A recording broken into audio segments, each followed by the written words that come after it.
সাংবাদিক বুলুর মৃত্যুর রহস্য উদ্ঘাটনের অধিকতর তদন্তের দাবিতে বৃহস্পতিবার বেলা ১১টা খুলনা প্রেসক্লাবের সামনের সড়কে মানববন্ধন ও সমাবেশ অনুষ্ঠিত হয়। বিস্তারিত দেখুন নিজস্ব প্রতিবেদকের পাঠানো ভিডিওচিত্রে।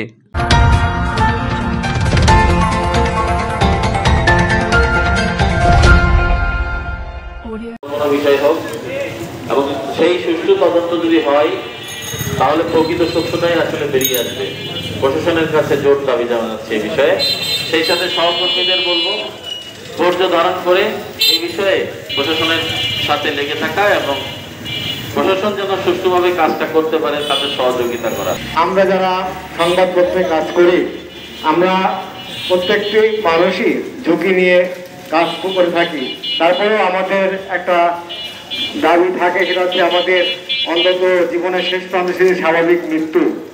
এই স্বাভাবিক মৃত্যুর গ্যারান্টি দিন দিন যেভাবে দেখছি আর কি, যে সাংবাদিককে হত্যা করা, মেরে ফেলা, এটা সংস্কৃতিতে পরিণত হয়েছে। আসুন আমরা ঐক্যবদ্ধভাবে যদি আমরা রুখে দাঁড়াই, আমাদের আর কোনো ভাইয়ের লাশ আমাদের নদী থেকে উদ্ধার করতে হবে না, আর কোনো ভাইকে আমাদের অকালে প্রাণ দিতে হবে না, আর কোনো ভাইয়ের মৃত্যু সংবাদে আমাদের আতঙ্কিত হবে না। আমরা সেই নিরাপত্তা চাই, সাংবাদিকদের নিরাপত্তা নিশ্চিত করতে আমাদের দাবি তুলতে হবে, আমাদের রুটির দাবি তুলতে হবে। তাদের অপমৃত্যু দেখেছি, কিন্তু আমরা একটা জিনিস আজকে লক্ষ্য করছি, বিভিন্ন সময় এই যে দাবি আজকে আমরা করছি যে আমরা হত্যা বা আত্মহত্যা আমরা নিশ্চিত করছি না, এটা নিশ্চিত করার দায়িত্ব কিন্তু প্রশাসনের।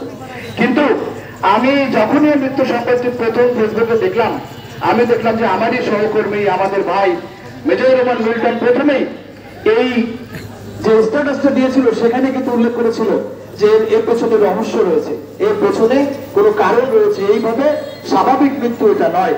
তারপর আমরা সবাই নানানভাবে তথ্য সংগ্রহ করে নানানভাবে আমরা এটা জানার চেষ্টা করেছি। এর মধ্যে অনেক তথ্য উঠে এসেছে যেগুলো সন্দেহের উদ্বেগ সৃষ্টি হয়েছে।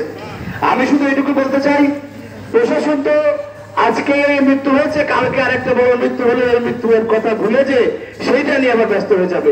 আমরাও সেটা নিয়ে লেখালেখি প্রচারে ব্যস্ত হয়ে যাব।